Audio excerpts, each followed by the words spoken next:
ఇప్పుడు ఈ ప్రెజర్స్ గురించి, ఈ జాబ్ సినారియో గురించి నేనెందుకు చెప్తానంటే, ఇప్పుడు రీసెంట్‌గా పాస్డ్ ఔట్ అవుతారు కదా! 2026 బ్యాచ్ ఏదైతే ఉందో, మీరు గుడ్డిగా మాకు తెలిసిన వాళ్ళు జాయిన్ అయ్యారు, వాళ్ళు జాయిన్ అయ్యారని చెప్పి ఏ ఇన్‌స్టిట్యూట్ పడితే ఆ ఇన్‌స్టిట్యూట్‌లో జాయిన్ అవ్వద్దు.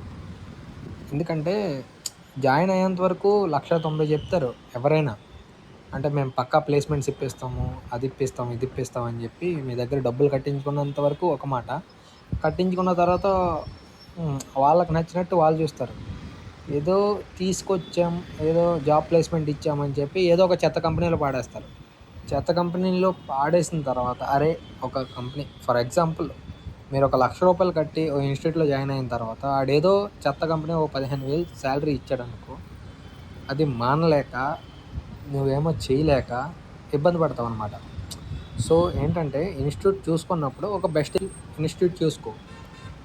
లేదా అదర్‌వైజ్ ఏం చేస్తావంటే యూట్యూబ్ ప్లాట్‌ఫామ్‌లో నేర్చుకో. నువ్వు నేర్చుకోవడానికి బోలెడు ప్లాట్‌ఫామ్స్ ఉన్నాయి. యూట్యూబ్‌లో చాలామంది ఛానెల్స్ ఉన్నాయి. వాళ్ళు చెప్తారు. లేదంటే నీకంటూ ఒక డ్రీమ్ ఉన్నా, లేదంటే బిజినెస్ ఐడియాస్ ఉన్నా దాన్ని ఇంప్లిమెంట్ చేసుకో.